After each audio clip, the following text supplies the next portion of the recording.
በመካከለኛው ምስራቅ ሰማይ ላይ የጦርነት ደመና በከፍተኛ ፍጥነት እያጠላ ነው። በአንድ በኩል የዓለማችን ልዕለ ኃያል ሀገር አሜሪካ፣ በሌላ በኩል ደግሞ ቀጠናዊ ተጽዕኖዋን ለማስፋት የምትተጋው ኢራን፣ በመካከላቸው ያለው የዲፕሎማሲ ገመድ ሊበጠስ ምንም ያህል አልቀረውም። አሁን ላይ የደረሱት የሳተላይት ምስሎችና ከዋሽንግተን የሚወጡት ዛቻዎች የሚያሳዩት አንድ እውነት አለ። ዓለም ሌላ ትልቅ ወታደራዊ ግጭት አፍንጫ ስር ቆማለች። ከቅርብ ቀናት ወዲህ በኳታር የሚገኘው ግዙፍ የአሜሪካ አልኡዴድ ወታደራዊ ቤዝ የእንቅስቃሴዎች ማዕከል ሆኗል። አዳዲስ የሳተላይት ምስሎች እንደሚያሳዩት አሜሪካ ተንቀሳቃሽ የሚሳኤል ማስወንጨፊያዎችንና ዘመናዊ መከላከያ ስርዓቶችን በስፋት እያሰማራች ትገኛለች። የዝግጅት ዝም ብሎ የሚደረግ ልምምድ አይደለም። ኢራን በቅርቡ ልታደርስ ትችላለች ተብሎ ለሚታሰበው የሚሳኤል ጥቃት ምላሽ ለመስጠትና አስፈላጊ ሆኖ ሲገኝም ወደ ኢራን ምድር ጥቃት ለመሰንዘር የታለመ ስልታዊ ዝግጅት ነው።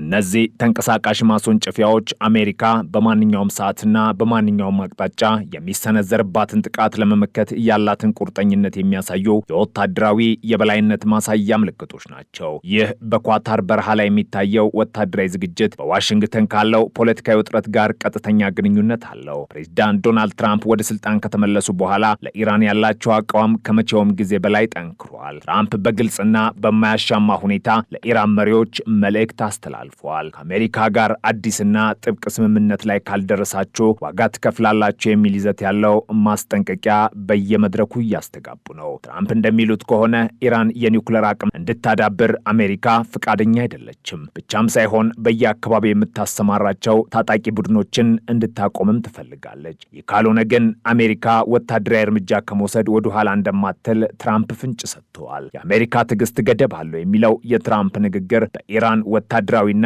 የኒውክሌር ተቋማት ላይ ኢላማ ያደረገ ጥቃት ሊፈጸም እንደሚችል የሚያመላክት ትልቅ ማስጠንቀቂያ ሆኖ ተወስዷል። በኢራን በኩል ያለው ምላሽ ግን የቁጣና የጥንቃቄ ድብልቅ ነው። የአገሪቱ የበላይ መሪ አያቶላህ አሊ ኻሜኒ በቅርቡ ባስተላለፉት መልእክት ህዝባቸውና ወታደራዊ ኃይላቸው ጠላትን እንዲያሳፍሩ ጥሪ አቅርበዋል። ኻሜኒ እንደሚሉት ከሆነ አሜሪካና እስራኤል ኢራንን ለማዳከም የሚያደርጉት ጥረት አይሳካም። ኢራን የራሷን የሚሳኤል አቅም በማጠናከርና ቀጠናዊ አጋሮቿን በማስተባበር ማንኛውንም ጥቃት ለመመከት ዝግጁ መሆኗን እየገለጸች ነው። ይሁን እንጂ ከዚህ ዛቻ ጀርባ የኢራን ባለስልጣናት ከአሜሪካ ጋር የዲፕሎማሲ ሙከራዎችንም እያደረጉ ነው። በቅርቡ የተደረጉት የኒውክሌር ውይይቶች የአሜሪካን ቁም ነገረኝነት ለመለካት የታለሙ እንደነበሩ የኢራን የውጭ ጉዳይ ሚኒስትር ገልጿል። ኢራን ማዕቀቦች እንዲነሱላት ትፈልጋለች። ነገር ግን ይህንን የምታደርገው ብሔራዊ ክብሯንና ወታደራዊ አቅሟን አሳልፋ በመስጠት እንዳልሆነ ደጋግማ እየተናገረች ነው። የእስራኤል ሚና በዚህ ውጥረት ውስጥ እጅግ የጎላ ነው። ጠቅላይ ሚኒስትር ቤንያሚን ኔታንያሁና ዶናልድ ትራምፕ በኢራን ጉዳይ ላይ ያላቸው አቋም ፍጹም የተጣጣመ ይመስላል። ኔታንያሁ ለረጅም ጊዜ ሲያሳስቡ የቆዩት የኢራን የረጅም ርቀት ሚሳኤሎችና የኒውክሌር ፕሮግራም አሁን በትራምፕ አጀንዳ ላይ ቀዳሚው ጉዳይ ሆኗል። እስራኤል ኢራን የኒውክሌር ጦር መሳሪያ ባለቤት እንድትሆን በምንም አይነት ሁኔታ አትፈቅድም። ለዚህም ሲባል የራሷን ወታደራዊ እርምጃ ለመውሰድ ዝግጁ መሆኗን በተደጋጋሚ ገልጻለች። አሜሪካ በኳታርና በሌሎች የመካከለኛው ምስራቅ አካባቢዎች የምታደርገው ወታደራዊ ግንባታ ለእስራኤል ትልቅ የደህንነት ዋስትና ከመሆኑም በላይ በኢራን ላይ የሚደረገውን ጫና ወደ ላቀ ደረጃ ያሸጋግረዋል። ውጥረቱ የሁለቱን ሀገራት ግንኙነት ብቻ ሳይሆን መላውን የዓለም ኢኮኖሚና ሰላም ስጋት ላይ ጥሏል። የመካከለኛው ምስራቅ የነዳጅ መስመሮች ደህንነት አደጋ ላይ መውደቅ የዓለም አቀፍ የነዳጅ ዋጋ እንዲንር ሊያደርግም ይችላል። በተጨማሪም ኢራን በአካባቢ ያላትን የየመን ሁቲዎች፣ የሊባኖስን ሄዝቦላህና በኢራን ያሉ ታጣቂዎችን በማነሳሳት የአሜሪካን ጥቅሞች ኢላማ ልታደርግ ትችላለች የሚል ስጋትም አለ። ይህ ደግሞ ግጭቱ ወደ ሰፊ ቀጠናዊ ጦርነት እንዲያድግ መንገድም ይከፍታል። በትራምፕ አስተዳደር ውስጥ ያሉ የቅርብ አማካሪዎች እንደሚሉት ከሆነ ማክሲመም ፕሬዠር ወይም ከፍተኛ ጫና የማድረጉ ስትራቴጂም ተመልሷል። ይህ ስትራቴጂ ኢራንን በኢኮኖሚ በማዳከም ወደ ድርድር ጠረጴዛ እንድትመጣ ማስገደድ ነው። ነገር ግን ኢራን ከዚህ በፊት እንደታየው ለጫና በቀላሉ የማትደነገጥ ሀገር አይደለችም። ይልቁንም ጫናው በበረታ ቁጥር የኒውክሌር ማበልጸግ ስራዋ እንደምታፋጥንና የሚሳኤል ሙከራዎቿን እንደምትጨምር ስታስጠነቅቅ ቆይታለች። አሁን ያለው ጥያቄ የትኛው ወገን ቀድሞ አይኑን ያርገበግባል የሚለው ነው። አሜሪካ በኳታር የጀመረችው የሚሳኤል ድልድል ለኢራን ግልጽ መልእክት ነው። እኛ ዝግጁ ነን የሚል መልእክት። ኢራን ደግሞ በሚሳኤል የምድር ውስጥ ከተሞቿና በታማኝ ታጣቂዎቿ አማካኝነት እኛም አንፈራም እያለች ነው። ዲፕሎማሲው ገና ሙሉ በሙሉ አልሞተም። ነገር ግን በወታደራዊ ጫናና በዛቻ የታጀበ በመሆኑ ውጤቱ ምን ሊሆን እንደሚችል ለመገመት አስቸጋሪ ነው። ዓለም አቀፍ ተንታኞች እንደሚሉት ከሆነ በሚቀጥሉት ጥቂት ወራት የሚወሰዱ እርምጃዎች የመካከለኛው ምስራቅን ቀጣይ 10 ዓመታት ዕጣ ፈንታ ይወስናሉ። የሳተላይት ምስሎች የሚያሳዩት የብረት ክምችት ብቻ አይደለም፣ የሚታየው የወደፊት የጦርነት አውድማ ነው። አሜሪካ በኳተር አልኡዴድ ቤዝ ላይ ያስቀመጠቻቸው ተንቀሳቃሽ ማስወንጨፊያዎች ኢራን በምስራቅ በኩል የምታሳየው ወታደራዊ ጡንቻና የእስራኤል የደህንነት ስጋት ተዳምረው ቀጠናውን ወደማይቀለበስ ግጭት ሊወስዱት ይችላሉ። ትራምፕ የፈለጉት ታላቅ ስምምነት ያገኛሉ ወይስ ዓለም ሌላ የደም መፋሰስ ታያለች የሚለው ጥያቄ ምላሽ ለማግኘት ጊዜው እየጠበበ ነው። ይህ በኳታር አልኡዴድ ወታደራዊ ካምፕ ላይ የታየው እንቅስቃሴ ለዓለም አቀፍ ወታደራዊ ተንታኞች ትልቅ ትርጉም ያለው ነው። ተንቀሳቃሽ ሚሳኤል ማስወንጨፊያዎች በወታደራዊ ስልት ውስጥ ያላቸው ፋይዳም ከፍተኛ ነው። ቋሚ የሚሳኤል ማከማቻዎችና ማስወንጨፊያዎች በጠላት ሳተላይትና ሰላዮች በቀላሉ ስለሚታወቁ በመጀመሪያው ዙር ጥቃት የመደምሰስ ዕድላቸው ሰፊ ነው። አሜሪካ ግን አሁን የጀመረችው ስልት መደበቅና መምታት የሚባለው ነው። እነዚህ ማስወንጨፊያዎች በማንኛውም ሰዓት ቦታቸውን ስለሚቀያይሩ ኢራን አሜሪካን ኢላማ አድርጋ የምትተኩሳቸው ሚሳኤሎች ባዶ መሬት ላይ እንዲያርፉ ያደርጋሉ። ይህ ደግሞ አሜሪካ በማንኛውም ሰዓት ያጸፋ ጥቃት ለመሰንዘር እያላትን አቅም አስተማማኝ ያደርገዋል። ከኳታር በረሃ ወጣ ብለን ወደ ዋሽንግተን የኃይል ኮሪደሮች ስንመለከት ሁኔታው ይበልጥ አስፈሪ ይሆናል። ዶናልድ ትራምፕ ወደ ስልጣን ሲመጡ ጦርነቶችን አቆማሉ የሚል ተስፋ ቢሰጡም ከኢራን ጋር ባለው ግንኙነት ግን መንገዳቸው ወደ ግጭት የሚያመራ ይመስላል። ትራምፕ ኢራንን የሚመለከቱት እንደ ተራ ቀጠናዊ ተቀናቃኝ ሳይሆን የአሜሪካን ጥቅም በመካከለኛው ምስራቅ ለመናድ እንደ ቆመሽ ቀዳሚ ጠላት ነው። አሁን እየታየ ያለው ወታደራዊ ግንባታ ለኢራን የሚሰጠው ምርጫ ሁለት ብቻ ነው፣ ወይ ፍጹም እጅ መስጠት አሊያም ፍጹም ጥፋት። ትራምፕ ስምምነት ከሌለ ጥቃት ይኖራል ሲሉ ይዛቻ ብቻ እንዳልሆነ ለኢራን መሪዎች ግልጽ እያደረጉ ነው። በዚህ የፖለቲካ ቁማር ውስጥ የእስራኤሉ ጠቅላይ ሚኒስተር ቤንያሚን ኔታንያሁ ሚናም ቁልፍ ነው። ኔታንያሁ ባለፉት 2 አስርት ዓመታት ውስጥ ለዓለም ሲናገር የቆዩት አንድ ነገር አለ። ኢራን የኒኩለር ቦምብ ከሰራች ዓለም ሰላም አታገኝም የሚል። አሁን በዋሽንግተን የእርሳቸውን ሐሳብ የሚደግፍና እርምጃ ለመውሰድ የማይፈራ ፕሬዝዳንት በማግኘታቸው እስራኤል ይህን አጋጣሚ የመጨረሻውን መፍትሄ ለመስጠት ልትጠቀምበት ትችላለች። በእስራኤልና በኢራን መካከል ያለው ሻዶ ዋር አሁን ወደ ግልጽ አውድማነት እየተቀየረ ነው። የእስራኤል አውሮፕላኖች በሶሪያና በሊባኖስ ያሉ የኢራን ይዞታዎችን በየቀኑ ሲደበድቡ፣ ኢራን ደግሞ የረዥም ርቀት ሚሳኤሎቿን ለጥቃት ዝግጅቱ እያደረገች ነው። በኢራን በኩል ያለው ዝግጅት ደግሞ በሚስጥራዊነት የተሞላ ነው። የሚሳኤል ከተሞች ተብሎ የሚጠሩትና በመቶዎች የሚቆጠሩ ሜትሮች ከመሬት በታች የተገነቡት ወታደራዊ ተቋማት ኢራን ለማንኛውም ጥቃት ዝግጁ መሆኗን ማሳያ ናቸው። አያቶላህ አሊ ኻሜኒ ጠላትን አሳፍሩ ሲሉ ወታደራዊ ኃይላቸው አሜሪካንና እስራኤልን ሊያስደነግጥ የሚችል አስገራሚ ምላሽ እንዲዘጋጅ ትዕዛዝ መስጠታቸው ይናገራል። ኢራን እንደ ሁቲዎችና ሄዝቦላ ያሉ አጋሮቿን በመጠቀም ቀይ ባህርና የሆርሙዝ ቃታን በመዝጋት ዓለም አቀፍ ንግድን ሽባይ ማድረግ አቅም አላት። ይህ ደግሞ አሜሪካን በወታደራዊ ብቻ ሳይሆን በኢኮኖሚም እንድትዳከም የማድረግ ስልት ነው። የዲፕሎማሲው መስመር ግን ገና ሙሉ በሙሉ አልተዘጋም። በቅርቡ የተደረጉት ንግግሮች ኢራን የአሜሪካን የቁም ነገር ደረጃ ለመለካት ያደረገችው ሙከራ እንደነበር ይታወቃል። ኢራን ማዕቀቦች እንዲነሱላትና ኢኮኖሚያ እንዲተነፍስ ትፈልጋለች። ነገር ግን አሜሪካ የሚጠይቀው መስፈርት ለኢራን አገዛዝ ህልውና አስጊ ነው። አሜሪካ ኢራን የሚሳኤል ፕሮግራሟ እንድታቆምና የቀጠናውን ተጽዕኖ እንድትቀንስ ትፈልጋለች። ለኢራን መሪዎች ደግሞ የሚሳኤል አቅማቸው የሀገሪቱ የደህንነቱ ዋስትና ነው። ይህንን አሳልፎ መስጠት ማለት ራሳቸውን ለጥቃት ማጋለጥ እንደሆነ ያምናሉ። በዚህ ምክንያት ነው ድርድሩ የደንቆሮች ንግግር ሆኖ የቀጠለው። በዚህ መሃል የዓለም አቀፍ የነዳጅ ገበያ ውጥረቱን በከፍተኛ ስጋት እየተከታተለ ነው። ማንኛውም በኢራንና በአሜሪካ መካከል የሚፈጠር ቀጥተኛ ግጭት የነዳጅ ዋጋን ወደማይታሰብ ደረጃ ሊሰቅለው ይችላል። የሆርሙዝ ሰርጥ የዓለማችን 1/5 የነዳጅ ምርት የሚያልፍበት ጠባብ መስመር ነው። ኢራን ይህንን መስመር ለመዝጋት የሚያስችል የሚሳኤልና የባህር ኃይል አቅም አላት። አሜሪካ ደግሞ ይህ እንዳይሆን በባህሬን የሚገኘውን 5ኛውን የባህር ኃይል ክፍሏን በከፍተኛ ንቃት እያዘዘች ነው። የሳተላይት ምስሎች የሚያሳዩት ሌላው አስገራሚ እውነት አሜሪካ በኳታር ብቻ ሳይሆን በሌሎች የባህረ ሰላጤው ሀገራትም ተመሳሳይ ዝግጅቶችን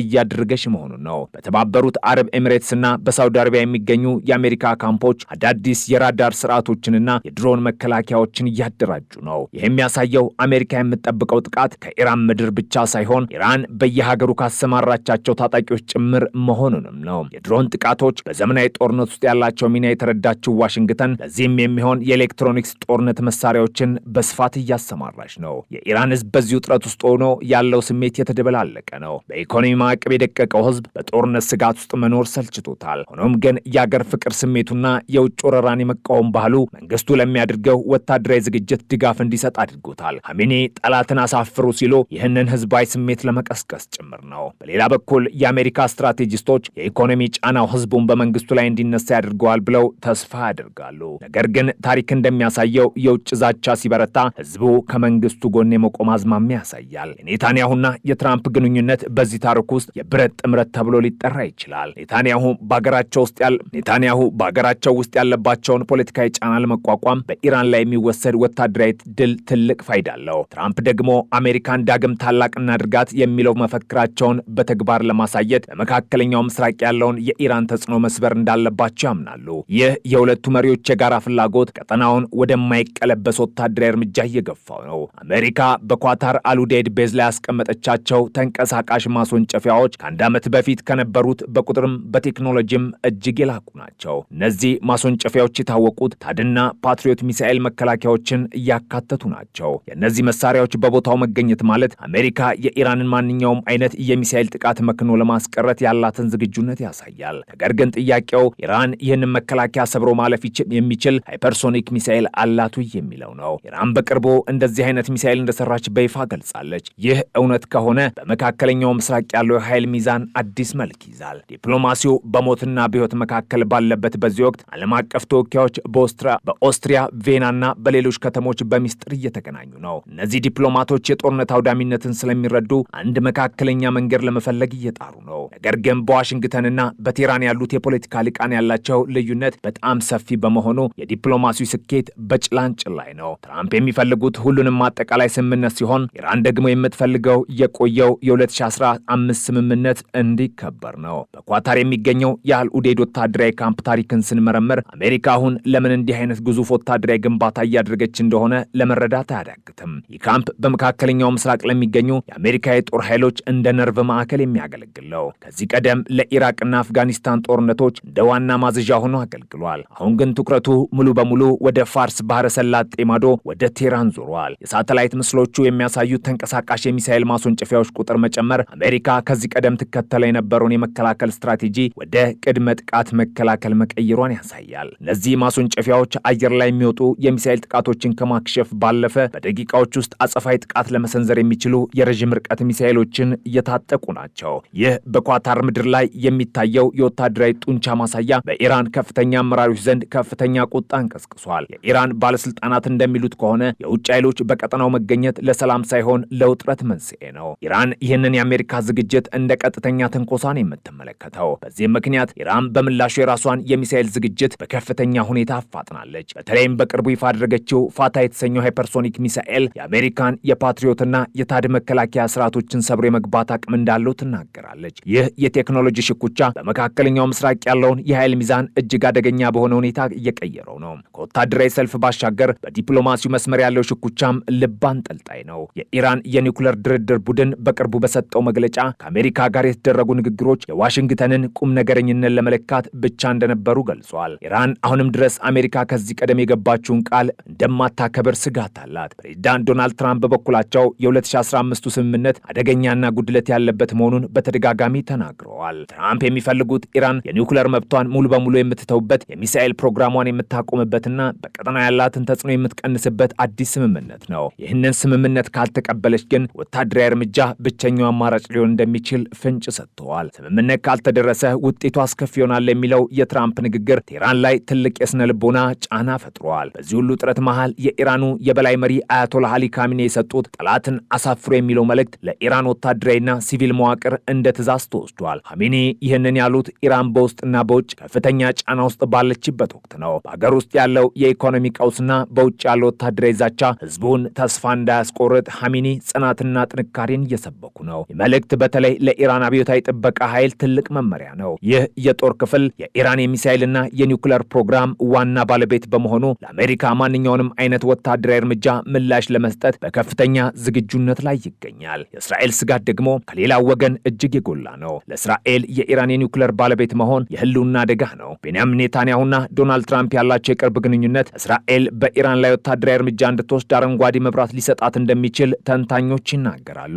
እስራኤል እስራኤል ቀደም ሲል በኢራቅና በሶሪያ የኒውክሌር ማዕከላት ላይ ጥቃት የመሰንዘር ልምድ አላት። አሁን ግን የኢራን ተቋማት ከመሬት በታችና በከፍተኛ ጥበቃ የሚገኙ በመሆናቸው ጥቃቱ እጅግ ከባድና ሰፊ ዝግጅት የሚጠይቅ ነው። አሜሪካ በኳታር የምታደርገው ዝግጅት ለእስራኤል እንደ መከታ የሚያገለግል ሲሆን ኢራን ባጸፋው በእስራኤል ላይ የምትሰነዝረው ጥቃት ለመከላከል ታስቦ የተደረገ ነው። የመካከለኛው ምስራቅ ጂኦፖለቲካዊ ካርታም በዚህ ውጥረት ምክንያት አዲስ መልክ እየያዘ ነው። እንደ ሳውዲ አረቢያና የተባበሩት አረብ ኤሚሬትስ ያሉ ሀገራት በአንድ በኩል ከኢራን ጋር ያላቸውን ግንኙነት ለማሻሻል ቢሞክሩም በሌላ በኩል ግን ከአሜሪካ ጋር ያላቸውን ወታደራዊ አጋርነት እያጠናከሩ ነው። እነዚህ ሀገራት በሁለት በኩል የተሳለ ሰይፍ ላይ ናቸው። ጦርነት ከተነሳ የነዳጅ ማውጫቸውና የኢኮኖሚ ተቋሞቻቸው የኢራን ሚሳኤሎች ቀዳሚ ኢላማ ሊሆኑ እንደሚችሉም ያውቃሉ። በዚህም ምክንያት አሜሪካ በኳታር የጀመረችው የሚሳኤል መከላከያ ግንባታ ለእነሱም እንደ ዋስትና ይቆጠራል። አሜሪካ በቀጠናው ያሰማራቻቸው ፓትሪዮትና ታድ መከላከያዎች በኳታር ብቻ ሳይሆን በመላው የባህር ሰላጤ